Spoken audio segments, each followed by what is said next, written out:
Hi hello friends, എല്ലാ കൂട്ടുകാർക്കും നാളത്തെ പ്രൊമോ റിവ്യൂയിലേക്ക് സ്വാഗതം കേട്ടോ. അങ്ങനെ രാഹുലിനെ കുറിച്ച് കിരൺ പറയുന്നുണ്ട്, അമ്മയുടെ സ്വത്തുക്കളിൽ മാത്രമായിരുന്നു ഇയാൾക്ക് കണ്ണ്.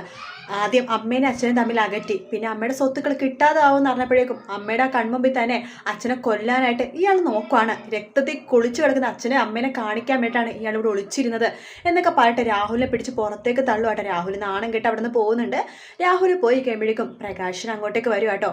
പ്രകാശൻ പറയുന്നുണ്ട്, അതെ നിങ്ങൾ ആരും പേടിക്കണ്ട കേട്ടോ, നായ്ക്കളെ പോലെ ഞാൻ പുറത്ത് തന്നെ ഉണ്ടാവും. എനിക്കിപ്പോൾ കൂട്ടാരെന്നറിയാവോ? നായ്ക്കള, തെരുവ് നായ്ക്കള്, അവരാ എനിക്കിപ്പോൾ ആകെയുള്ള കൂട്ട്. അതുകൊണ്ട് അവരെ പോലെ തന്നെ ഞാൻ കാവലായിട്ട് നിങ്ങളുടെ ഈ വീടിൻ്റെ പുറത്ത് തന്നെ ഉണ്ടാവും. നിങ്ങൾക്ക് ആർക്കും ഒന്നും സംഭവിക്കില്ല.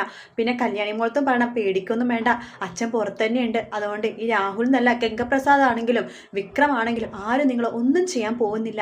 ഞാൻ ഇവിടെ തന്നെ ഉണ്ട് കേട്ടോ എന്നൊക്കെ പറഞ്ഞിട്ട് പേടിക്കേണ്ടെന്ന് പറഞ്ഞിട്ട് പ്രകാശൻ അവിടെ നിന്ന് കണ്ണൊക്കെ നിറഞ്ഞിട്ട് ഇറങ്ങി പോകുക കേട്ടോ. പ്രകാശൻ പോയി കഴിയുമ്പോഴേക്കും രൂപ ചന്ദ്രസേനോട് പറയേണ്ട, ചന്ദ്രേട്ട അയാൾ മാറിയെന്നാണ് തോന്നുന്നത്, അയാളുടെ അമ്മ മാറിയ പോലെ തന്നെ അയാൾ മാറിയിട്ടുണ്ട് ചന്ദ്രേട്ട, എനിക്ക് അങ്ങനെയാ തോന്നുന്നത് എന്ന് രൂപ പറയുമ്പോഴേക്കും അങ്ങനെ പ്രകാശിനെ പുറകെ തന്നെ ഇങ്ങനെ നടന്നു പോകുന്ന ഭാഗമായിട്ട് പ്രൊമോയിൽ കാണിച്ചത്. വീഡിയോ ഇഷ്ടപ്പെടുകയാണെങ്കിൽ ലൈക്ക് ചെയ്യാനും സബ്സ്ക്രൈബ് ചെയ്യാനും കമൻറ്റ് ചെയ്യാനും മറക്കല്ലേ. മറ്റൊരു വീഡിയോ നാളെ കാണാം friends. Good night, take care, bye bye.